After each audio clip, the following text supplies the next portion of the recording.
Oh yeah, Hattie, it really is. And bars like this one, Seven Sun Brewing here in Italian Village, they've been wanting to expand their patio because like a lot of other restaurants, they've lost a lot of those tables because of the social distancing requirements they've had to meet.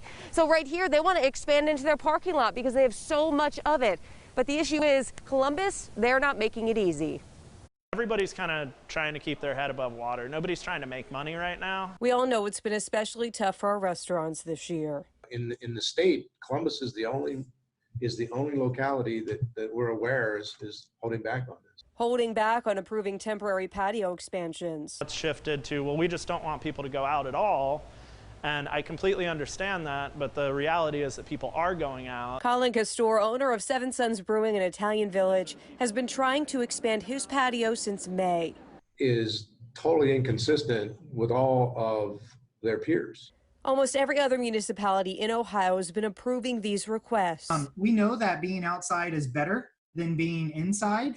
And so we feel that that sort of plays into that decision. Franklin County Public Health says they can normally approve an application within 48 hours. It's not about packing these restaurants. It's about helping them survive and keeping people outside and adequately social distance. We make sure they're not adding any new equipment, any new bars, taps, pour stations. John Barker with the Ohio Restaurant Association says this small challenge could mean the difference between a thriving city and one that will soon see a dramatic change. All of Columbus is thinking about, the impact that this could have on the city. And, because tax revenue is already going to be way down. Just trying to survive, and this is getting in the way of people surviving. All right, so of course I reached out to the city. Columbus Public Health responded to me. They sent a few emails saying, in part, we continue to have widespread transmission and increased cases of COVID-19 in our community. There's a process for patio permits, and there have been no additional restrictions added. We do not have plans to change our building and zoning process.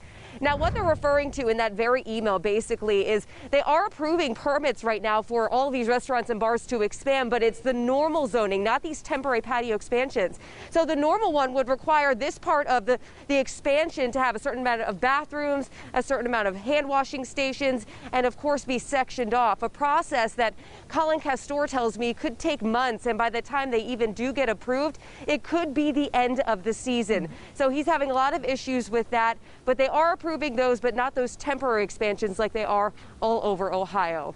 Guys. Yeah, you can definitely see the issue there with the business aspect, Danielle. Thank you. The other cities, though, the municipalities, as you mentioned, right now, when it comes to patio expansion, how are they allowing it?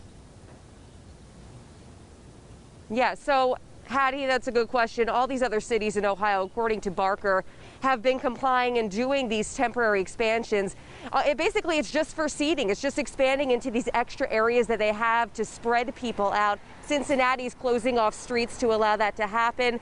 Also, Canton closed off a street in their downtown so people can go eat outside as well. And even right here over in Dublin, in Bridge Park, they closed off a street as well so people can be social distance and enjoy their meals outside. So I think owners like Colin here and across the city, they're just waiting. Hopefully, by the end of the summer, they can get some approval here. Guys. Yeah, that is really tough, Danielle. Thank you. I mean,